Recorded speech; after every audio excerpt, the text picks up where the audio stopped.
Hello everybody, welcome to another edition of our Community Access. There is a group from Orion and Oxford hoping to wipe out human trafficking. This is another great story on our Community Access.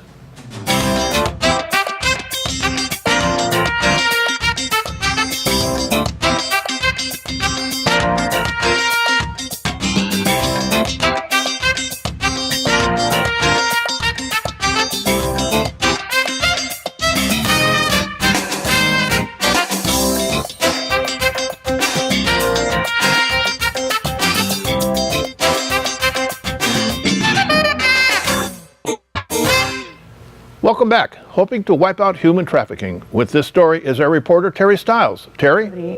For me, it was a young guy that came up to me and was very sweet, told me things that I wanted to hear, said I was very pretty, things that I hadn't heard before, and was very charming. And I left with him, and it changed my life. A lot of these women that are young girls that get involved in this trafficking are not as lucky. You know, I was able to make it out alive. My name is Beth Ian Cote, and my husband Scott and I got involved with MAP in many different ways. The main way that we are involved is we felt God calling us to open up our home as a safe house for women who need to get off the streets. So the way I found out about human trafficking in the first place was Kathy Maitland at our church put on a presentation, and she had a movie and a talk afterwards. We were literally blown away that this is not a choice that a woman, an individual makes to be on the streets, and that they are coerced, they are tricked, they are enslaved in this lifestyle. That it's horrible, and we just don't want anybody to have to experience that. We just really felt God tugging at our hearts to do something. We didn't know what, but something.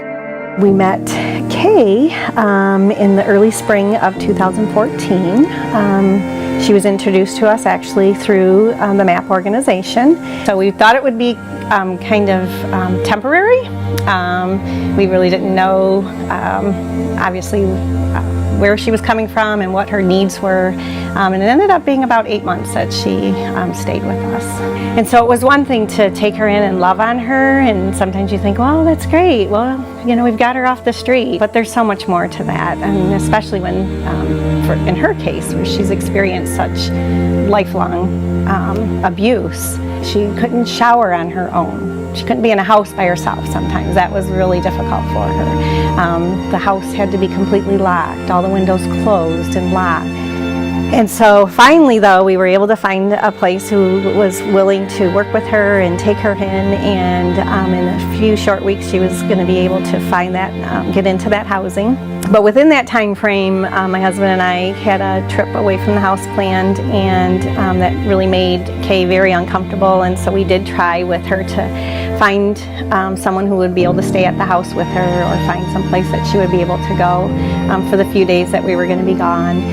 And we were unable to do that, and she ended up finding some place to go, which ended up not really a very good situation. And while she was away and while we were away, she passed away. She just taught us about life and how to love each other. And there is no room for abuse, whether that be verbal abuse, physical abuse, sexual abuse. The deep wounds that creates and what that does to a life is just, it's unbearable. We experienced that through Kay, and it hurts, and nobody should hurt the way she hurt. And we would love to do anything that we can do to help prevent that.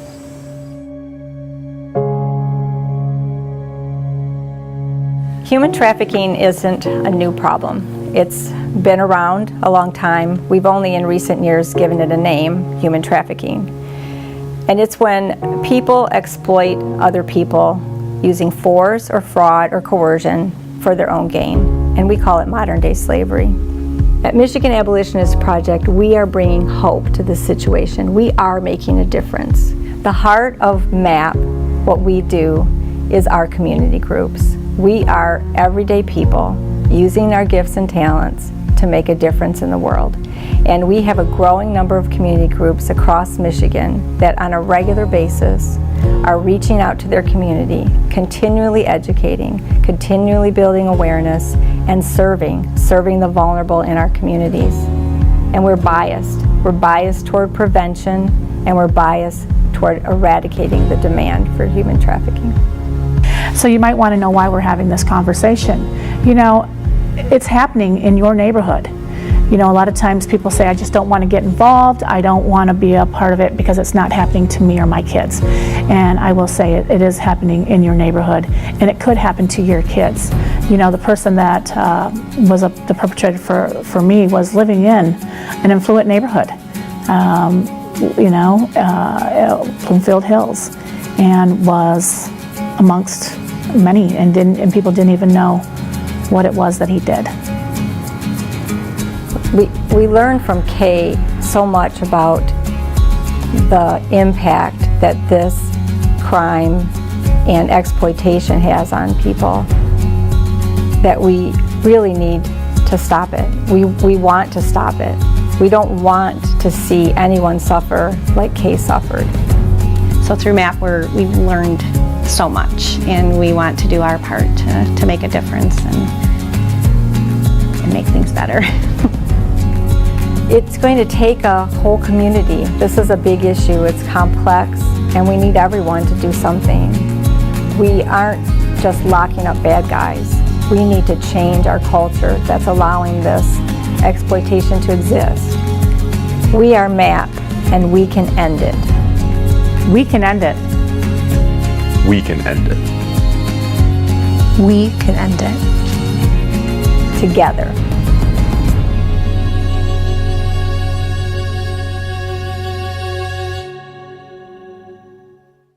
Hi, Bill. As you can tell, we're in the studio today because we have some special guests with us.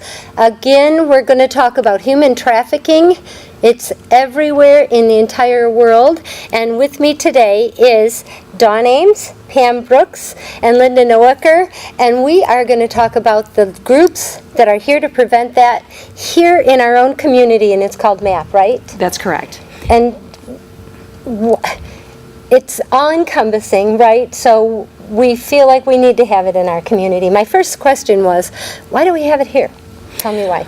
Well, the first thing I wanted to let the viewers know is that MAP stands for the Michigan Abolitionist Project. Great. And we're one of 15 community groups throughout the state of Michigan. And we are everyday people trying to educate and eradicate human trafficking in Michigan as well as around the world. So it is an issue in our community or around our surrounding communities, right?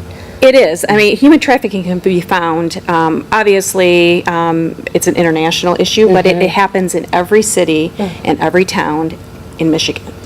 Wow. Yes. That's scary. I know there's statistics out there. I didn't even look them up because I don't want to know. You know, I'm one of those people that want to put my head in the sand. So I'm really glad that you contacted us because we do need to talk about it. We've talked about it before, but it's been far too long. The group does what? Well, the purpose of the Michigan Abolitionist Project, or MAP, is that we are to educate people on human trafficking. We also want to engage the community into using their gifts to help prevent human trafficking. And also, the purpose is to eradicate through programs such as End the Demand. Pam, talk to me about human trafficking. It's not just selling or prostitution, right? No, not There's a at bunch all. of it. No, and I think the first thing people think when they hear the word is automatically prostitution, porn, and it also involves labor trafficking, where people are actually brought from other countries with the promise of education, of a better life, and then they're put to work 7 days a week, 12 hours a day. So it's far more than a sex trafficking, labor trafficking. It's issue of just human justice. And That comes to mind, the field workers comes to mind. the what? The field workers comes to mind. I know that we have Oh, the them migrants. here in We have a Michigan, huge right? migrant population, and of course in this state with all of our agriculture. Other areas, Dawn, wouldn't you say, would be a lot of nail salons, Right. very much Right. restaurants, Right. a lot of workers, restaurants. And the another area is your domestic servitude. help. So working in someone's home, watching their children, Nanny. cleaning their house as a nanny, Nanny. but they sometimes are trafficked victims. And there's also, as Pam mentioned, restaurants, nail salons, hair salons, and of course the agricultural area. Well, but if they're working and they're getting paid for it, how do we identify them as being trafficked? Well, one, I don't know if you know that they're being paid. I mean, you know that Okay. you're You're paying assuming them. they're being You're paid. assuming being paid. But there's a couple things you can look, or more than a couple things you can look for. One, if they're living at the actual facility.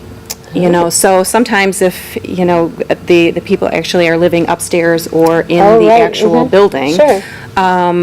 They also, perhaps, even though you're paying them, they, do not have access to that particular money. Oftentimes, there are people that do not talk to you while you're doing. Oh, you're trying to have a conversation with them. Right, and they really don't want Clam to up. talk. Oh. Yeah. And so, who would be in a position, maybe Linda, you can answer this, who would be in a position to identify that? Well, I think our goal is to educate the public. And I think that the public will become the eyes and ears of all of this. And that's our goal, is to let people know what are the signs of human trafficking. If someone doesn't talk for themselves, we're not talking about a language barrier here. We're talking about someone that looks to someone else to answer their questions. They don't seem to know where they're at. They someone else is controlling their money, their identification. That's where those are very direct signs of human trafficking. So even people like in a banking facility could identify that. I know that physicians would be the first ones maybe to be able to identify for lack of health care, but really it's just everybody. We all need to take on that responsibility. Yes. They're currently educating a lot of medical staff and dentists on human trafficking. There are direct signs that they can identify. For instance, in human trafficking,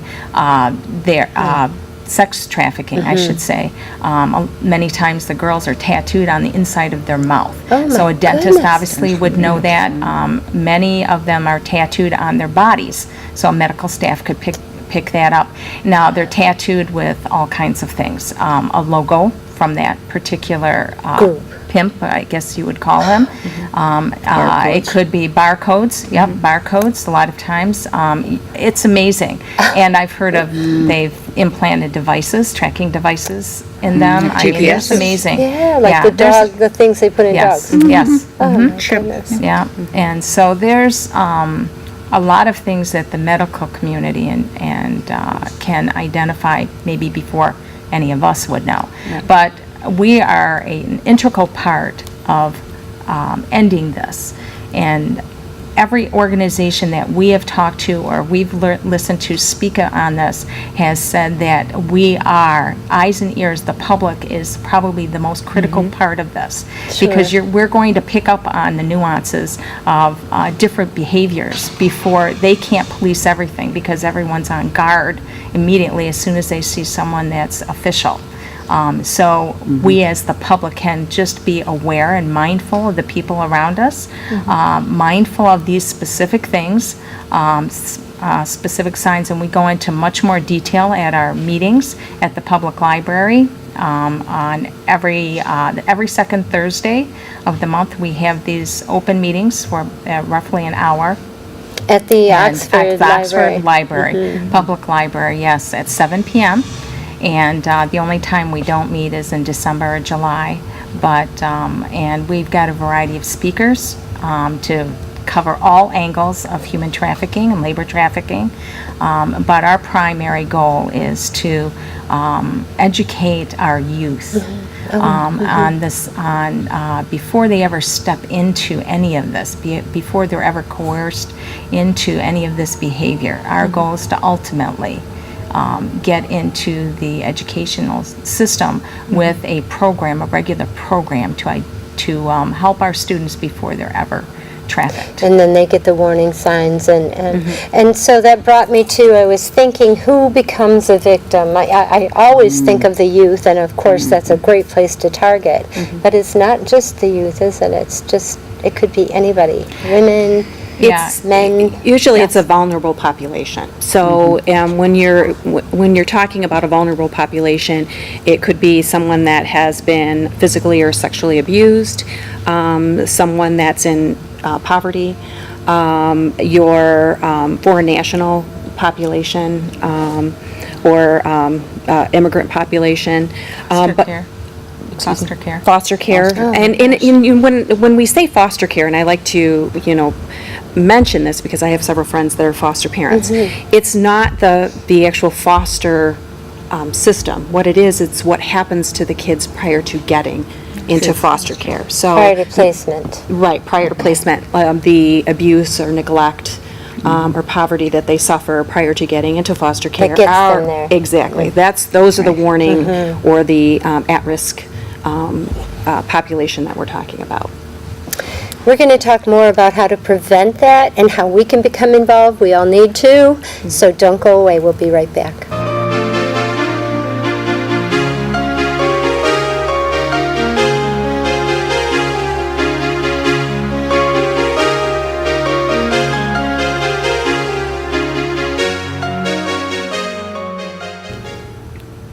Welcome back to a special Our Community Access. We're talking about human trafficking, and we are with the group Michigan Abolitionist Project. It's Dawn Ames, Pam Brooks, and Linda Noacker. We are talking about victimization and where this begins and how we stop it, of course.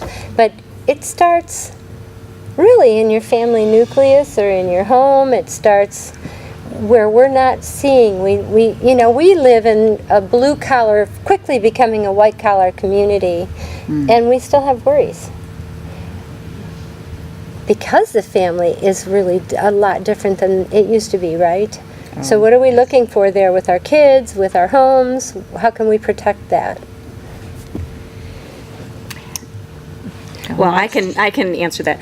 So one of the things that, as we talked about before, is looking at the vulnerable population. Right. And one of the vulnerabilities that the kids today have is access to social media, to the internet, the amount of time that they spend by themselves without supervision. Those are all risk factors in becoming vulnerable. So, for example, a child that spends a lot of time on social media could be in areas on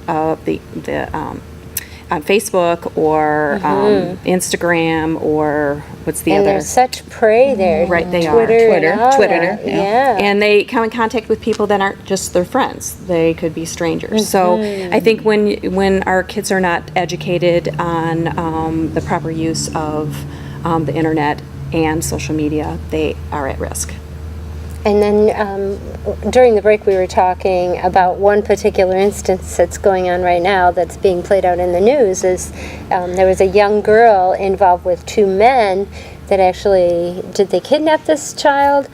I'm not sure how they acquired her, basically, but I'm sure it was through the younger girl, probably befriended her. This is very typical, and got her trust, which that is a huge component of this, and somehow she went along with her requests, and once they had her basically, captive, they, used her and took her to hotels and, human trafficked her. But what we were talking about also is that 18-year-old girl was probably a victim as well, and then became the offender. That's right. So yeah, it's amazing how we don't even see that kind of thing happening. That's right. And I'm so guilty of just thinking, oh, not in my community.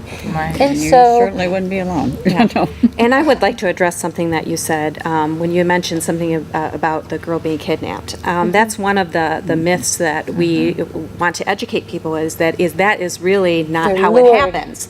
It's lured by a promise. So that's how we use. They use the vulnerable population. So, for example, if one of the youth is in poverty, they will use gifts or money to lure them in, giving them a cell phone, etc.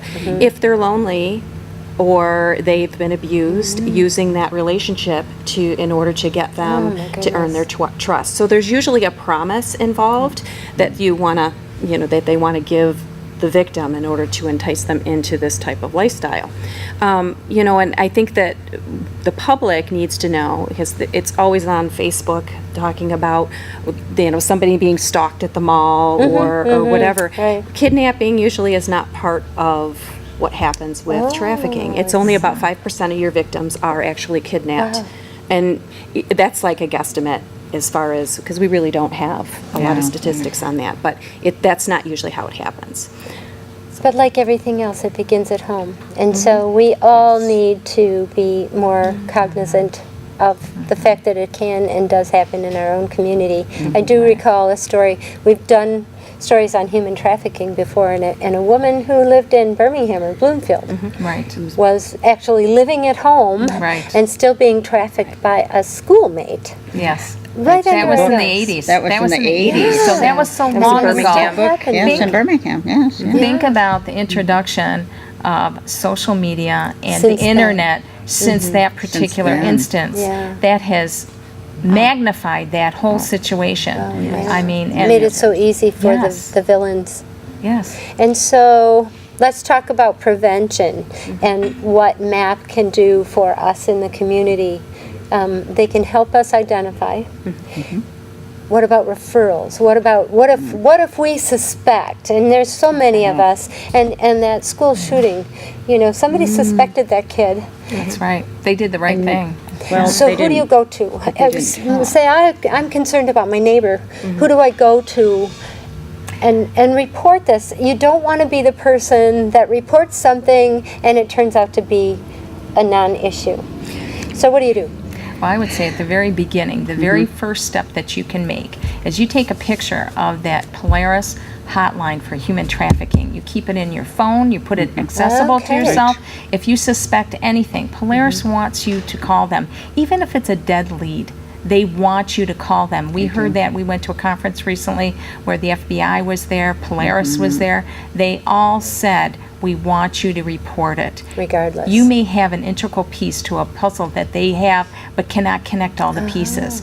Even if it's just a little bit of information, it's helpful. And then So, when you're reporting that you're unidentified, right? They'll you can keep be your anonymous if you like. information. You can choose to be anonymous. You can.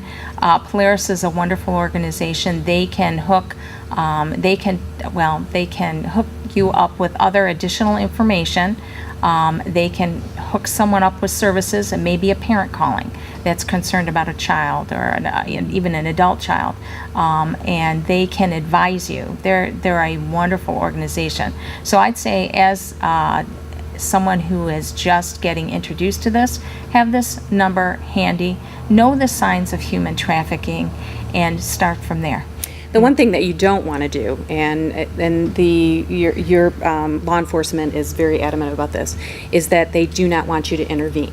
That's right. And Very for two important. Makes reasons, sense. because because you can become a victim yourself as far as having something happen to Right, you. right. If there's something happen to you, but also you might re-victimize the victim. You might put them at risk. jeopardy. Because Oh, keep in mind that if you they're not supposed to be talking to you, and if the victim is talking to somebody from the outside, you could be putting that person at risk. And then what does MAP need from us? Volunteers, More support, definitely. getting the information out there, which we're Support. trying to do, and we'll Support get. at our meetings, Yes. for Okay. sure. We understand it's a very touchy subject, is. and we It is. know It's most scary. people feel that if they get involved, it's like opening a can of worms, and it's like so horrific. And it is very horrific, but we must do something. We can't sit idle any longer. I mean, look at what's happening in our world, in all areas. We can no longer be idle about our behavior. Well, and I think everyone has, they can do something to help fight human trafficking. I mean, one of the easiest things is to find out where your products come from. So, I mean, just knowing if there's slavery in the supply chain. So, some of the big things are clothing because of the cotton been an issue for years, right. Some of it's coffee, chocolate, etc. So that's a piece that you can do as far as where you shop and what you purchase. That's easy. Be cognizant of Right. that. And then, you know, the other thing is how we educate our children. And I think one of my and our hopes is to get to the point where we are educating our kids as far as respect for each other. And just having the idea that boys respect girls and girls respect boys. Right. And I think having that is a huge piece here. Sure it is. You know, and we were talking earlier about the situation at the school in Utah, about the girls at the dances not being able to say no if they're asked to dance. Yeah. Now, what kind of message does that send to girls as far as not being able to say no? Right. And And the boys, boys not, you know, they don't have, the girls don't have an opinion. We can do whatever we want. And that's a society issue. Right. That's So- a patriarchal issue. Right. So how we raise our children and how we educate our kids as far as respecting our bodies and relationships is a huge, huge piece here. And that's something that everyone can do. And then I think the other thing is that, you know, being a person that can be there for a child, you can be the one important person in They their can life. go to. Right. Makes a difference. Putting yourself out there. I thank you, all of you, for coming here and reminding us that we need to be ever vigilant. And it takes a village to raise your children. The information about MAP and the events that they have in our community is all up there on the screen.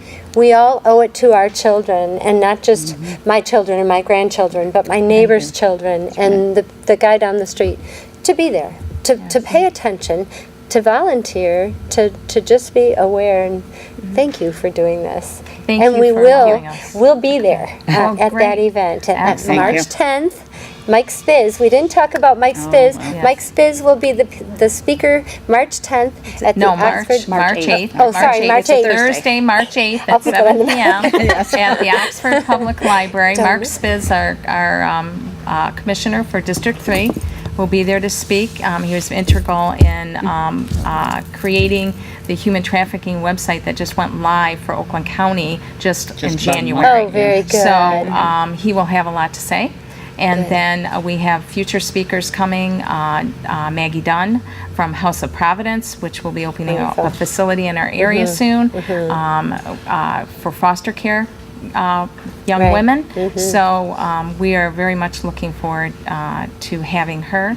And we are the Lake Orion Oxford MAP group, community group. That's Which our is actual title. Michigan Abolitionist Project, right? Yes, ma'am. And that's just for Michigan. That's our That's umbrella. right, just for Michigan. Yep. Get involved.